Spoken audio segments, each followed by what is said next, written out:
All right, well, Brunswick is bringing the future of technology to the water. The recreational boating company putting its plans on full display at the Consumer Electronics Show in Las Vegas. Now, their big unveil is what they call, quote, the marina of the future. So think new electric outboards and technology that's going to help people dock their boats. Sounds extremely useful. We want to joining us here live from CES is Dave Foulkes. He's the CEO of Brunswick. We also have Yahoo Finance's Pras, Subramanian, who follows the company very closely, joining the conversation. Dave, let me start with you just in terms of what you were seeing at CES, what you are putting on display, and how you see that revolutionizing the boating industry for years to come.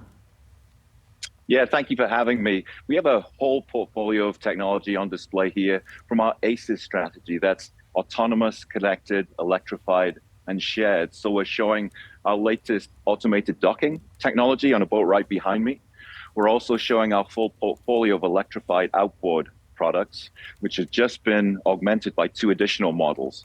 So a really broad range. And in this Marina of the Future concept, which is under the umbrella of our Freedom Boat Club, which is our subscription model of boating.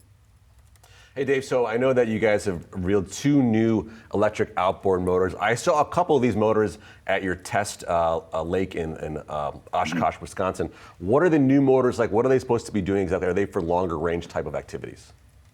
Yeah, they're higher power. They're kind of building out the top of the range, Pras, with higher power and more battery life. So essentially moving from smaller boats to slightly larger boats. Now, we're not in a position in marine with electrification where we can replace some of the core models, some of the larger models in our portfolio with electric outboards. But we're certainly getting there. As the electric technology evolves and battery technology evolves, we're getting into bigger and bigger models and bigger boats. Dave, the replenishment rate of boats, I mean, these look amazing, and I want one, but I imagine when I get one, I probably won't be able to get another one for a while or need to even update the one that I do have for a while as well. So how does that look, especially when you're thinking about a consumer environment where, sure, the luxury end, that might be holding up, but the people who are just trying to save up or finance one of these amazing watercrafts, should I call it that, are trying to figure out, is this financeable? Is this a purchase that I can make right now comfortably? Yeah, so you're exactly right. A portion of our customers are certainly sensitive to retail financing rates, and we're actually introducing promotional financing and other ways to encourage people to buy in that segment of the market.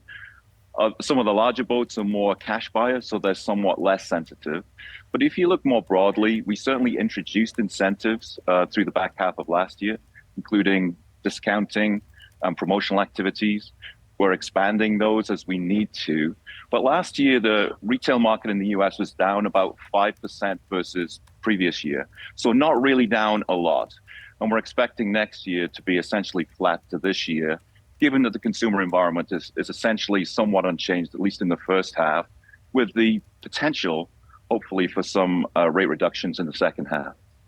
So Dave, you're talking about prices coming down a little bit or activity coming down a bit, but these really expensive boats. One way to kind of deal with that is with the Freedom Boating Club, right? That's your subscription-based service for people that want to go to the boating dock for a day, get a boat. How is that business going, and is that where you see the future of electrification is from the day-to-day type of activities? Yeah, Freedom Boat Club, as you said, Pras, is a subscription model. We have 400 locations worldwide, a lot in the US, Canada, 40 in Europe, now 8 in Australia. So it is a model a bit like a golf club. You join with a fee and then you pay monthly dues. You have access to boats in your area, but also you have reciprocal access to a lot of other areas, even other countries. It's a very convenient model if you don't want to deal with the ownership experience. And interestingly, of course, because you're not owning the boat, you're not subject to these financing rate increases that we saw over the last year. So the stability of pricing in Freedom has been much more stable. So it's continuing to grow very strongly. So Dave, finally, I know you're standing behind a boat that has some autonomous technology. I think it's really exciting stuff. People are talking about it here. Yeah. What exactly can it do from an autonomous point of view?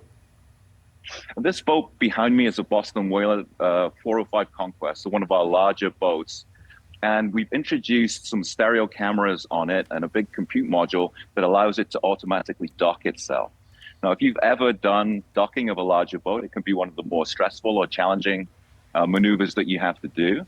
So, but this one does it fully automatically, and we're planning to commercialize that in 2025.